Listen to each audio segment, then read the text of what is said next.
You're watching the 4 on 5, Alabama's best newscast. Welcome back, everybody. Devin and Peter are here. Now, I'm not sure if Garth Brooks is giving approval, but there is a new local beer called Friends in Low Places. It took 6 Alabama Gulf Coast breweries to create it, and it's awareness and money for the Alabama Coastal Foundation. Big Beach, Braided River, Fairhope Brewing Company, Iron Hand, Old Majestic, and Mobile's newest brewery, Oyster City, joined together to make this IPA. It's going to be available next week at the breweries and Greer's Downtown Market with a launch party next Tuesday. I mean, it has to get Garth's attention, right? Yeah. Hopefully. Maybe if he'll come for the launch party. Wouldn't that be great? Yeah. Oh my goodness, would it? Yeah, make enough of them make you sing like Garth. I think you sing like Garth. That's right, think you do. Thank you all so much for joining us for the 4 on 5. To you guys. All right, coming up next, WKRG News 5 at 5. We're going to introduce you to a history-making Mobile Veteran of the Year and how an episode of Gomer Pyle changed her life.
Now your forecast first on WKRG News 5 at 5. Good Thursday afternoon, a cloudy and gloomy day for the Gulf Coast. Mid and high clouds strewn about, and we'll keep skies mostly cloudy this evening. 58 degrees with cool northeast winds. Also overcast from Atmore. Similar forecast tonight, 53 degrees.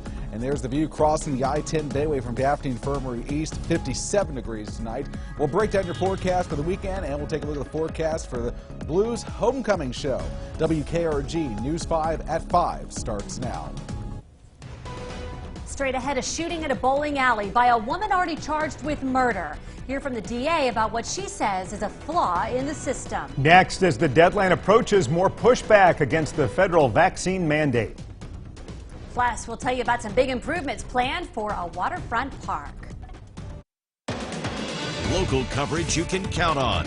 You're watching WKRG News 5 at 5. Hi, everyone. I'm Peter Albrecht. And I'm Devin Walsh. We're glad you're joining us tonight for WKRG News 5 at 5. Violence at a bowling alley in Mobile involving a woman who's no stranger to police. Investigators say Christian Edwards shot and injured 4 people Tuesday night at the AMF bowling alley on Government Boulevard.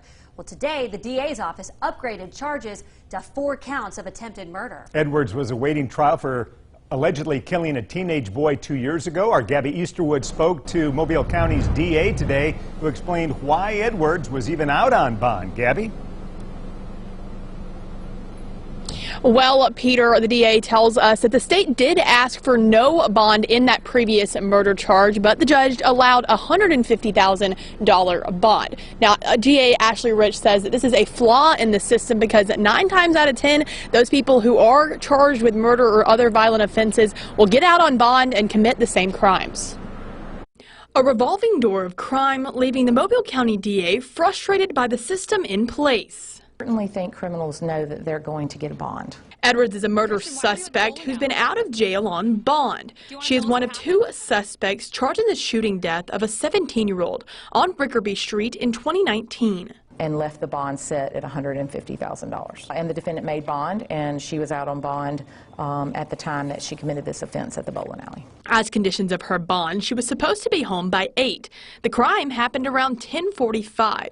Rich says there was no reports of her violation of her bond.